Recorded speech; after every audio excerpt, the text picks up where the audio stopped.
Okey, so tenaga boleh baharu hari ni awak hanya belajar 6 jenis tenaga boleh baharu. Ada 6 jenis tenaga boleh baharu. Okey. Tenaga yang pertama awak belajar ialah mengenai angin. Okey. Angin merupakan sumber alam yang tidak terhad dan sentiasa ada. Tiupan angin yang kuat membolehkan kincir angin berputar bagi menjana tenaga elektrik.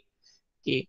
Bagaimana tenaga elektrik dijana dengan angin? Kita menggunakan satu peralatan iaitu dipanggil sebagai kincir angin. Okey. Dalam satu kincir angin itu contoh modelnya macam ni. Okey. Ini adalah propeller dia, kipas dia. Okey, di mana bila angin kuat meniupkan propeller ni dan dia akan berpusing seperti kipas. Okey, dan di bahagian kotak belakang ni terletaknya generator dia. Okey, generator itulah yang akan tukarkan daripada tenaga putaran yang tadi ni menjadi tenaga elektrik dan terus dihantar kepada rumah-rumah ataupun bangunan-bangunan yang memerlukan. Okey, kita tengok contoh-contoh kincir angin yang berada di dunia. Di Malaysia kita tak sesuai guna kincir angin sebab kita bukannya selalu mengalami musim angin yang kuat. Okey. Okay, ini adalah contoh kincir angin di luar negara. Okey. Binaan dia sangat besar dan sangat tinggi. Okey. Dia pusing tak laju pun, dia macam tu je sebab dia besar. Okey. Bila angin kuat dia akan pusing macam tu, dia akan menjana tenaga elektrik dekat dalam kotak ni. Okey. Adalah contoh kincir angin. Ini yang model yang barulah, yang moden punya. Okey, sebenarnya kincir angin telah digunakan lama dah pada zaman dahulu.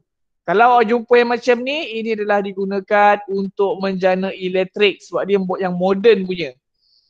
Okey, zaman dahulu telah digunakan juga kincir angin tetapi bukan untuk menjana tenaga elektrik. Tetapi kincir angin yang macam ni digunakan untuk mengisar gandum ataupun menguli cheese zaman-zaman dulu.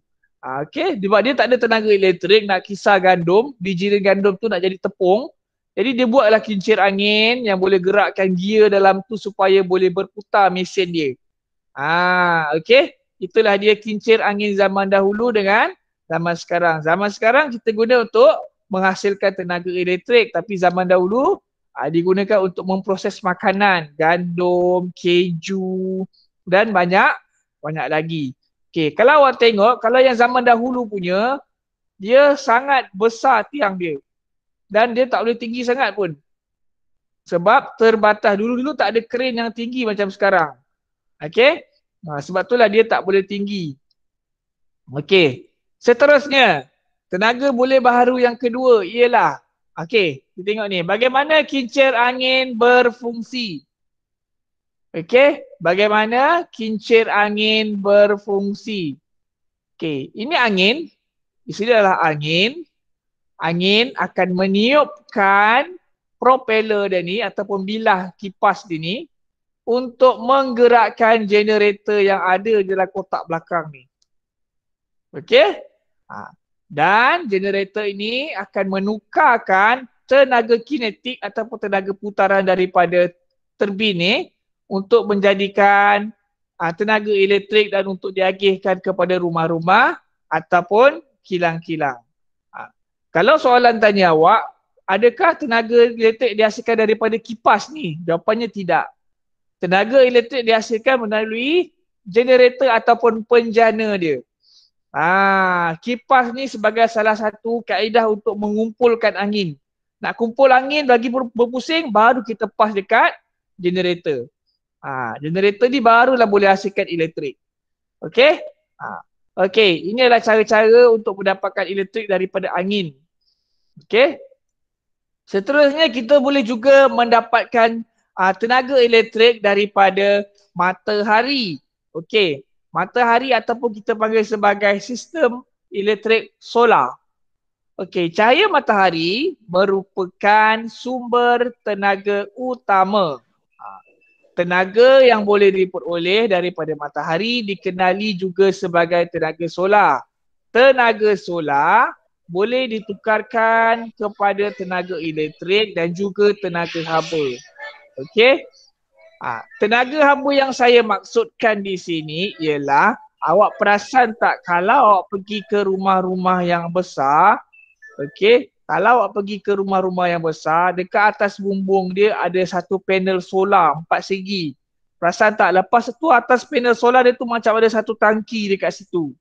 Okey, itu tenaga solar yang digunakan untuk menghasilkan air panas. Air panas untuk kita mandi tu, dia guna tenaga solar untuk dapatkan air panas.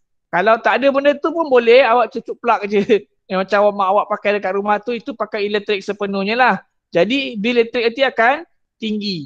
Bil elektrik akan jadi mahal. Tapi kalau awak pakai air panas daripada solar, bil elektrik jadi murah. Okey? Ini dia. Contoh. Mana cikgu punya slide? Okey. Ini adalah contoh bagaimana tenaga solar dipungut daripada matahari. Yang awak tengok ni, yang ada macam kepingan-kepingan warna hitam, ini dipanggil sebagai panel solar. Panel solar ni biasanya diletakkan di atas bumbung ataupun diletakkan di kawasan yang tinggi daripada lindungan pokok, daripada lindungan bukit. Okey? Okey, ini adalah panel solar. Okey, ini adalah panel solar. Matahari akan pergi dekat panel solar, dia akan tukarkan tenaga matahari, cahaya matahari kepada tenaga elektrik. Okey? Okey. Boleh tak tutup mikrofon dulu? Okey. Seruling. Okey. Okey. Judge Navi, tutup mikrofon dulu Judge Navi. Okey, thank you. Okey, bagaimana tenaga solar dihasilkan? Ini adalah cara-cara mendapatkan tenaga elektrik daripada solar. Okey, ini matahari. Matahari akan pancarkan cahaya yang sangat panas untuk menggerakkan ataupun mengaktifkan elemen-elemen dalam panel solar untuk ditukarkan kepada tenaga elektrik. Okey, sekarang ni siapa yang ada modal ataupun dia kaya, dia boleh jual tenaga elektrik ni kepada pembekal syarikat elektrik utama negara TNB. Ada yang buat macam tu tapi kosnya sangat tinggi. Okey? Nampak ni, solar ataupun fotovoltaik atau PV ni untuk panelkan, tukarkan kepada tenaga elektrik. Ini yang penting ni. Ini. Lepas tu dia ada dia punya panel dia ada dia punya alat-alatan dia untuk dapatkan tenaga elektrik. Tapi main point dia ialah panel solar. Tak ada panel solar, tak bolehlah kita menghasilkan tenaga elektrik daripada matahari. Okey, seterusnya. Kita juga boleh mendapatkan tenaga elektrik daripada geoterma. Okey, apa tu geoterma? Geoterma merupakan tenaga haba yang diperolehi daripada perut bumi. Tenaga haba tersebut digunakan untuk menghasilkan wap ataupun steam yang akan menggerakkan turbin untuk menjana tenaga elektrik. Okey, untuk dapatkan tenaga ni, satu proses dipanggil, kita kena pumpkan air ke dalam perut bumi untuk dapatkan wap tu. Tapi tak semua tempat boleh buat macam ni. Ada tempat-tempat tertentu sahaja di mana tempat tu dia punya lapisan perut bumi dia sangat panas dan sesuai untuk kita dapatkan tenaga geoterma. Dan kos untuk dapatkan tenaga elektrik daripada geoterma ni sangatlah tinggi sebab kena buat kilang dulu. Okey. Ini contoh bagaimana salah tajuk Okey, ini adalah contoh bagaimana tenaga geoterma dihasilkan. Contoh kilang dia. Nampak? Mesti buat kilang, tak ada rumah dekat sini, mesti jauh daripada orang. Sebab kawasan bawah ni semua panas. Okey, kalau awak buat rumah dalam ni, memang panas. Sebab itulah dia tak sesuai untuk semua tempat. Tempat-tempat tertentu saja yang kita boleh gunakan untuk dapatkan tenaga daripada geoterma. Kita tengok macam mana proses geoterma boleh menghasilkan tenaga elektrik. Okey, ini adalah contoh proses daripada kilang memproses tenaga geoterma. Okey, ini kita dapatkan air panas. Yang kelabu ni adalah air panas daripada lapisan perut bumi. Yang coklat ni lapisan perut bumi, yang hijau ni adalah daratan. Okey, air panas menghentam ke kawasan kebuk steam ni untuk memusingkan turbin. Bila turbin tu dah berpusing, dia juga akan pusingkan generator untuk menghasilkan tenaga elektrik. Okey. Lepas tu air panas tu pergi mana? Dia akan pusing balik ke menara sejuk yang awak nampak dia keluar asap tu bukan asap, itu uap air. Uap air yang tak digunakan lagi, yang bersih, tak ada kotoran, dia melepaskan dekat udara. Jadi air yang dah jadi air semula tu akan dimasukkan semula ke dalam tanah. Dan proses ini akan berulang-ulang dan sebab tu kita boleh panggil sebagai tenaga boleh baharu. Kita boleh dapatkan selagi boleh. Tak ada masalah, dia tak akan habis. Okey? Okey, ini adalah geoterma. Seterusnya daripada air.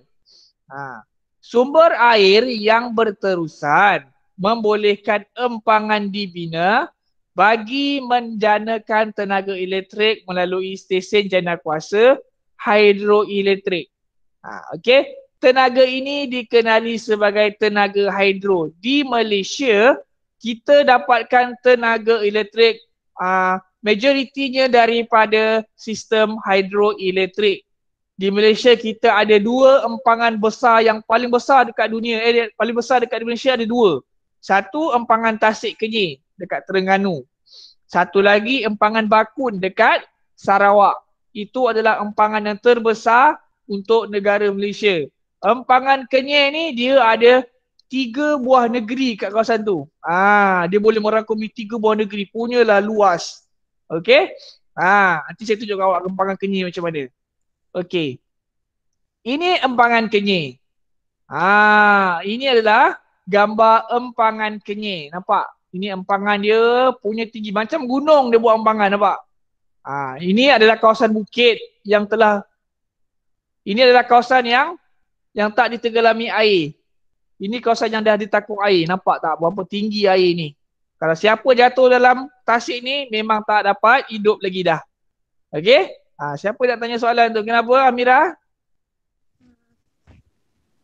Cikgu, kenapa dia buat empangan tu tinggi-tinggi? Okey. Dia membuat empangan ni tinggi berdasarkan kiraan daripada jurutera. Jurutera dah kira kawasan tinggi mana dia boleh buat. Kalau dia boleh buat tinggi macam ni, untuk menampung jumlah air yang banyak macam mana, kuantiti air banyak macam mana untuk dia pusingkan turbin tu. Kalau air sedikit, turbin tak boleh pusing sebab tak ada kuasa untuk menolak kipas turbin tu. Okey. Ini adalah tempat dia menjana tenaga elektrik. Di bawah ni. Okey. Di bawah ni lah dia akan, air yang pusingkan turbin tu akan keluar dekat sini. Okey. Yang atas ni, yang macam slider ni, ini adalah tempat air buang. Air yang terlebih. Contohnya hujan lebat kan. Hujan lebat, dia akan keluar ikut sini. Overflow. Dia panggil sebagai overflow, terlebih. Kalau tak ada yang buat macam ni, habis ni semua air. Nampak tak? Air akan turun ikut sini. So dia buatlah satu slider macam ni untuk air overflow keluar. Okey, dalam ni ada turbin, ada generator, dia ada kilang dia. Ni kilang dia untuk supplykan, untuk bekalkan tenaga elektrik hampir ke seluruh semenanjung Malaysia. Empangan Kenyir. Okey. Ni empangan hidroelektrik Kenyir. Okey, seterusnya kita tengok dekat sini. Ini adalah empangan Bakun. Empangan Bakun di Sarawak. Empangan Bakun ni tak silap saya 2 kali ganda ke 3 kali ganda lagi besar daripada Kenyir. Okey. Ini adalah empangan Bakun. Empangan Bakun ni sangat-sangat besar. Awak tengok tembok dia ni. Ni tembok buatan. Okey. Punyalah dalamnya. Berapa tingkat? Ni bangunan ni pun saya rasa 2 tingkat. Ni. Bangunan bawah ni pun 2 tingkat. Ini agak-agak berapa tinggi ni. Okey. Siapa tanya soalan tadi? Okey, Sharifah, kenapa? Saya nak tanya, dia tak seram ke? Dah kerja dia macam tu nak buat macam mana? Okey. Dia nak kerja dekat sini pun dia ada kelayakan dia lah. Bukan boleh sebarang-sebarang orang boleh bekerja dekat tempat yang macam ni. Yang awak nampak macam pulau ni. Okey, ini nampak macam pulau kan? Ini adalah sebenarnya puncak bukit yang telah ditelenggami, yang telah ditenggelamkan oleh air. Ni awak nampak macam pulau betul. Macam pulau, ni macam pulau, ni pun macam pulau. Ni sebenarnya adalah puncak bukit. Sama macam ni nampak. Ini yang tak tenggelam air. Kenapa tu Amira? Jadi kalau pulau tu dia kena pastikan tak ada orang dalam tu lah, baru dia boleh buat tu. Asalnya Empangan Bakor ni adalah kawasan perkampungan orang asli yang terbesar dekat sini, dan mereka telah dipindahkan ke kawasan yang lebih selamat. Kalau tak ada penghadang, ni tadi ada murid tanya, kalau tak ada penghadang ni macam mana air nak bertakung? Ni mesti buat penghadang. Okey, mesti buat penghadang macam ni. Awak nampak macam dinding sekeping je kan? Sebenarnya dia bentuk segitiga yang sangat besar. Okey, sebenarnya dia adalah bentuk segitiga yang sangat besar macam ni. Jauh ke dalam. Macam bukit, dia tiru macam mana struktur bukit, macam itulah dia. Okey. Dia macam ni. Ini sangat besar. Macam bentuk piramid dekat bawah dia tu. Untuk elakkan air pecah ke tembok ni, dia kena buat macam ni lah, landai macam ni. Okey. Besar macam ni. Itu adalah Empangan Bakun. Empangan Bakun ni antara empangan yang terbesar dekat Malaysia. Okey, ini adalah ruangan overflow dia, nampak? Ruangan overflow dia, so air berada di paras yang normal, so tak perlu buang air. Okey. Ini adalah tempat untuk menjana tenaga elektrik. Nampak? Tempat dia untuk generate elektrik. Dalam ni ada turbine, dalam ni ada generator, dalam ni semua macam-macam ada. Apa-apa alatan semua ada dalam ni untuk pusingkan turbine. Ya, Zayani, kenapa? Cikgu, kalau nak bina ni dia ambil berapa masa Empangan Bakor ni tak silap saya 30 tahun baru siap. Tak silap saya 30 tahun. Sebab bukan nak buat benda ni je. Kerajaan perlu pindahkan penduduk kampung. Kerajaan perlu selamatkan haiwan-haiwan yang dalam ni. Kerajaan perlu kenal pasti apa tumbuhan-tumbuhan yang kita rasa kalau kita tak pindahkan, dia akan pupus pun kena pindahkan juga. Contohnya bunga rafflesia, dia akan pindahkan bunga tu ke tempat-tempat lain. Dia kena pindahkan, contohnya pokok-pokok yang dihampir pupus kan, dia kena ambil pokok tu, anak pokok tu dia kena biarkan pindahkan dekat tempat lain. Sebab itulah dia ambil masa yang sangat lama, 30 tahun untuk betul-betul air penuh macam ni dan juga dapat siap bangunan yang besar macam ni. Okey? Yes, Sharifah. Cikgu, dia buat tembok, dia buat bumbung tu supaya semua peralatan tu tak rosak kan kena air. Dia tembok tu bukan bumbung, itu adalah tembok. Tembok tu tebal supaya boleh tahan air. Kalau awak buat tembok, katalah awak buat tembok sebesar botol air ni je, senipis botol air ni je. Awak bayangkan kalau air kuat datang, tumbanglah tembok tu. Tembok tu mesti besar, tebal, macam bukit. Dia tiru bentuk bukit ni sebenarnya. Okey, lagi siapa lagi nak tanya tadi? Tak nampak. Lagi tak ada siapa? Okey. Okey, kita teruskan. Ini bagaimana tenaga elektrik dihasilkan daripada empangan hidroelektrik. Ini adalah empangan. Air dalam empangan. Ini yang nampak tu. Ni dinding empangan tadi nampak besar. Sepatutnya dia tak boleh macam ni. Dia mesti segi-segi. Dia salah lukis. Tapi nak bagi awak senang faham, dia lukis tegak. Okey. Inilah empangan. Nampak tak tebal sangat dinding dia. Okay, ini adalah powerhouse yang saya cakap tadi. Yang bangunan 2 tingkat, 3 tingkat tadi tu. Dia powerhouse. Air daripada empangan masuk dalam ni, pusingkan turbin. Atas turbin tu ada satu rod untuk pusingkan generator. Generator akan keluarkan elektrik ke transformer. Transformer ni macam alat pengubah lah. Okay. Untuk dibekalkan kepada rumah-rumah di seluruh semenanjung Malaysia. Kalau dekat Kenyir tu. Kalau empangan Bakor tu hampir Sabah Sarawak semua dia boleh supply. Punya besar dia punya empangan. Dan dia bukan ada satu sahaja benda ni. Tak silap saya dekat Bakor tu ada 20 ke 30 benda ni. Turbin ni. Untuk dapatkan tenaga yang sangat banyak untuk supply satu kawasan Sabah Sarawak tu. Ini adalah contoh je. Okey? Okey. Kita tengok seterusnya. Biogesim. Biogesim merupakan bahan daripada reputan benda hidup seperti tumbuhan dan najis haiwan untuk menghasilkan bahan api. Beberapa kaedah digunakan bagi menjanakan tenaga biojisim ini. Senang cerita awak tengok macam ni. Sumber tenaga biojisim. Najis haiwan. Najis lembu lah biasa kita guna. Okey, najis haiwan, kayu api yang tak pakai dan juga sampah-sampah organik yang awak tak habis makan tu. Okey. Biojisim ialah bahan organik daripada tumbuhan dan haiwan yang membekalkan tenaga apabila dibakar. Nampak? Tu, kita tengok macam mana proses biojisim dihasilkan. Okey. Ini adalah najis lembu. Ini adalah sisa makanan awak dan juga ini adalah sisa-sisa sayur-sayuran. Okey. Dia dimampatkan ke dalam satu relung yang besar. Mampatkan. Okey, dia tak semestinya dibakar, dimampatkan, dikumpulkan dan bila semua benda ni bergabung dalam ni, dia akan menghasilkan satu gas dipanggil sebagai gas metan. Gas metan ni bila telah dimampat gas ni pun dia akan dimampatkan lagi untuk dilepaskan ke dalam kilang macam ni untuk memusingkan turbin. Sama je dia pusingkan turbin juga. So bila dah pusingkan turbin dapatlah awak tenaga elektrik dan juga tenaga haba. Nampak tak? Ni sama je kaedah dia sama tadi. Pusingkan turbin dan generator tu je. Cuma dia guna gas metan daripada sisa buangan ni tadi.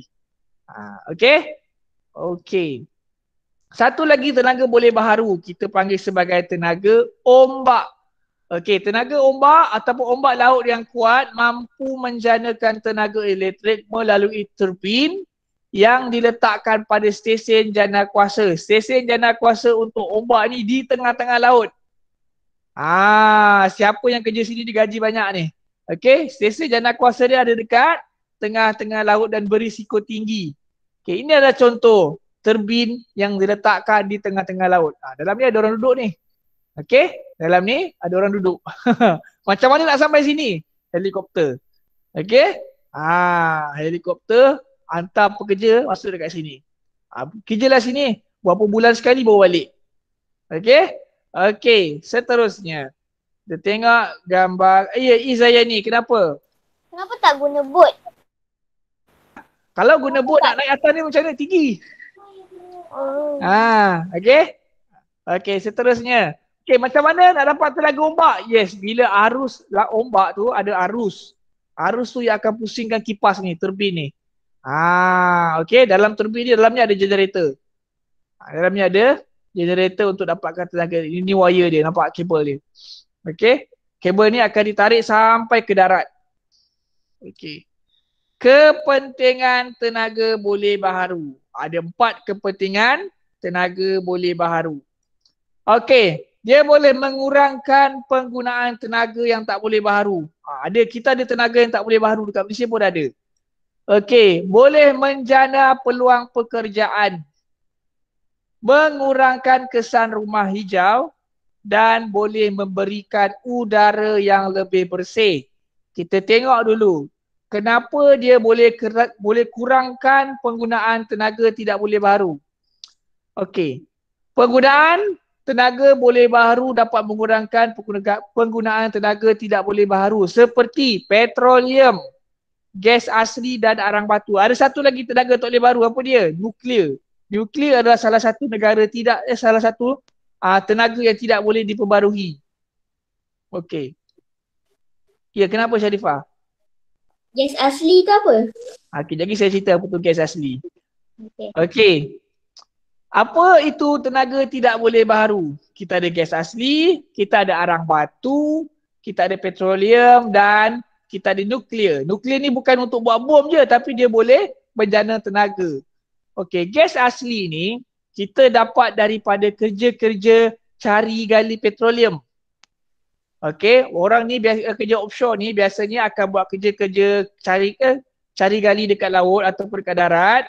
Bila dia tebuk dasar laut tu, tebuk, biasanya yang pertama sekali dia akan jumpa adalah gas asli ataupun petroleum. Gas asli tu ditapis Okey, ditapis dan diproses dan menjadi gas memasak, boleh jadi gas yang orang buat kereta tu, gas NGV, itu dipanggil sebagai gas asli. Okey? Petroleum. Petroleum ni adalah nama yang besar sekali. Dia adalah ibu kepada jenis minyak ada dalam dunia ni. Petroleum ni bila ditapis, diasingkan dan diproses akan jadi diesel, akan jadi kerosin, akan jadi petrol, akan jadi gasolin. Ada banyak jenis minyak yang berasal daripada petroleum. Dan minyak yang paling murah sekali dalam petroleum adalah bitumen.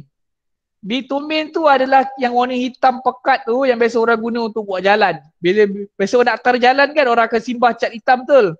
Itu adalah bitumen. Asalnya daripada petroleum. Petroleum mentah ni yang lepas diproses, yang baru kita ambil daripada perut bumi ni, bawa keluar, bau dia seperti bau kentut. Okey? Saya ada pengalaman cium benda ni. Saya pernah pergi dekat tempat proses dia. Okey? Bau dia macam bau kentut orang petroleum ni. Yang baru keluar daripada perut bumi. Okey. Arang batu. Arang batu ni kita kena melombong. Kena melombong gunalah peralatan yang besar-besar dan akan merosakkan ekosistem ataupun bumi kita. Okey? Nuklear. Nuklear ni pun perlu, tak silap saya, perlu diproses daripada kerak bumi. Dapatkan nuklear. Untuk pengetahuan awak, kapal selam di dunia kita ni kebanyakannya digerakkan menggunakan tenaga nuklear. Kapal selam, kapal pengangkut pesawat jet tu kan yang US pakai yang besar tu, dia tak pakai minyak tapi dia pakai nuklear. Banyak mana nuklear diperlukan untuk bergerakkan kapal tu? Ini remote aircon, nuklear dia separuh daripada remote aircon dia. Separuh tu boleh bergerak selama 6 bulan ataupun setahun. Tak payah isi minyak. Itulah dipanggil sebagai tenaga nuklear. Bukannya tenaga untuk bawa bom tu saja. Okey? Seterusnya, memberikan udara yang lebih bersih. Okey, penggunaan tenaga boleh baharu seperti tenaga solar akan menjadikan persekitaran yang lebih bersih. Keadaan ini disebabkan tiada bahan tercemar dibebaskan berbanding dengan penggunaan daripada tenaga tidak boleh baharu seperti bahan api fosil. Okey, ini juga dipanggil sebagai bahan api fosil. Tahu fosil? Benda yang berada dekat bawah bumi, perut bumi, dipanggil sebagai fosil. Bila dah habis tak boleh dapat lagi dah. Okey. Okey. Seterusnya, contoh sini, kenapa dia kata udara tidak tercemar? Awak tengok sistem solar. Okey, sistem tenaga solar. Ada keluar asap tak? Ada pokok tumbuh tak dekat sini? Pokok boleh tumbuh. Laut tercemar tak? Laut tak tercemar. Langit biru tak? Langit biru macam biasa. So, tidak mencemarkan udara dan persekitarannya. Ada rumah tak kat sini? Ada rumah. Dia tak keluarkan bunyi bising solar ni. Tak ada bunyi pun. Senyap je tenaga solar. Sebab itulah sekarang ramai orang dah pakai tenaga solar dekat rumah untuk jimatkan bil elektrik dia. Okey. Ya, siapa nak tanya soalan tadi? Tak ada Okey, seterusnya. Contoh yang seterusnya. Mengurangkan kesan rumah hijau. Bukan rumah sukan awak. Bukan rumah emerald. Apa itu rumah hijau? Okey. Penggunaan bahan api fosil akan menyebabkan kesan rumah hijau. Penggunaan tenaga boleh baharu seperti tenaga solar mampu kurangkan kesan rumah hijau. Apa yang dimasukkan rumah hijau? Bukan rumah hijau yang bersukan tu tau. Okey, ini adalah greenhouse effect, rumah hijau. Okey, rumah hijau. Bumi kita diselaputi dengan lapisan atmosfera. Okey, ini lapisan atmosfera. Lapisan atmosfera ini bertindak. Salah satu fungsi dia untuk menapis cahaya matahari secara langsung kena dekat kulit awak. Dia mengelakkan awak dapat direct UV sunlight, dia panggil sebagai UV sunlight. Bila awak dapat cahaya matahari UV ni kena dekat kulit awak, itu yang awak boleh mendapat penyakit kulit. Pokok-pokok pun boleh mati. So macam mana dipanggil sebagai greenhouse effect? Bila awak buat sekejap, bila awak buat Contohnya buat kilang memproses arang batu. Awak akan lepaskan haba yang sangat banyak. Awak akan lepaskan asap. Dan asap tu akan terkumpul dekat lapisan atmosfera ini. So bila lapisan atmosfera ini jadi panas, dia akan membentuk satu lubang. Dia akan membentuk lubang. Lubang tu yang akan bagi UV sunlight tu masuk dan rosakkan awak. Ya, Sharifah. Kenapa tumbuhan-tumbuhan boleh mati? Okey, ada setengah tumbuhan dia tak tahan dengan cahaya UV sunlight ni. Setengah tumbuhan dia tak boleh tahan. Okey, kalau awak pun tak boleh hidup dengan UV sunlight, apatah lagi dengan tumbuhan. Sebab tumbuhan tu setiap masa berjemur dekat panas. Kecuali waktu malam. Okey? Okey.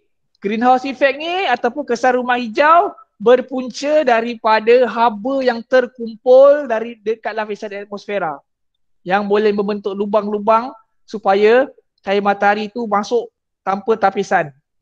Itulah kesan rumah hijau, bukannya rumah Emerald. Okey. Boleh juga menjana peluang pekerjaan. Okey, penggunaan tenaga boleh baharu, okey, dapat memberikan peluang pekerjaan yang luas. Okey, dapat memberi peluang pekerjaan luas dalam bidang berkaitan dengan teknologi berasaskan tenaga boleh baru. Contohnya jurutera tenaga solar dan jurutera elektrik. Okey, di Melaka kita ada satu kilang yang khas untuk menjana tenaga elektrik, dipanggil sebagai Sun Hour Power ke apa dekat Alor Gajah sana. Okey, itu memang kilang khas untuk menghasilkan tenaga elektrik. Okey, contoh jurutera, nampak perempuan pun boleh jadi jurutera. Nampak kerja dekat kilang-kilang ini. Contoh lagi, nampak lelaki pun boleh kerja. Okey, menjana peluang pekerjaan. Okey. Seterusnya, ada tugasan untuk awak. Awak perlulah menjawab semua soalan dekat kuizis. Boleh akses daripada Google Classroom awak. Tarikh akhir berjawab pada 23 Februari 2021. Saya tunjukkan dekat awak macam mana nak jawab soalan kuizis tu. Okey, ini paparan, ini adalah paparan Google Classroom awak. Okey, ini adalah paparan Google Classroom awak. Awak buka dekat awak punya kelas. Okey, pergi dekat classwork, cari tenaga boleh baharu. Kalau dekat classwork tak jumpa, cari dekat stream. Tenaga boleh baharu. Nampak? Okey, klik dekat sini. View assignment, ni saya punya lah. Saya boleh tengok ada 34 orang lagi belum jawab. Okey, kalau awak nak jawab, klik salah satu link ni. Pakai mobile link pun boleh, pakai web link pun boleh. Tetapi quizzes tu mestilah di login dengan menggunakan ID Google Classroom awak. Okey, boleh faham semua? Okey, sekarang ni saya boleh tengok report yang minggu lepasnya siapa yang tak boleh jawab lagi. Pagi hingga 5 hijau. Ni mata jahitan 5 hijau. Siapa lagi yang belum jawab? Ada 30 orang student je jawab. Okey, kita tengok siapa yang dapat markah penuh.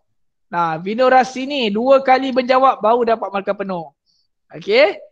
Nitza 1 kali jawab je dapat 97. Jash Navi 1 kali jawab je 97 juga. Asyarina 1 kali jawab 97. Sharifah pun sekali jawab. Sebenarnya awak diberi peluang untuk jawab 2 kali. Okey. Okey. So itu saja kelas kita untuk hari ini. So kita akan jumpa lagi pada minggu-minggu yang seterusnya. Okey, dan awak berdoalah supaya kita boleh kembali ke sekolah. Okey, sebab nak mengajar ni dalam talian ni banyak masa saya terbuang depan komputer ni nak buat slide. Alright. Okey, so terima kasih dan kita akan jumpa lagi pada sesi yang akan datang. Okey, terima kasih. Terima kasih cikgu. Terima kasih cikgu. Terima kasih cikgu.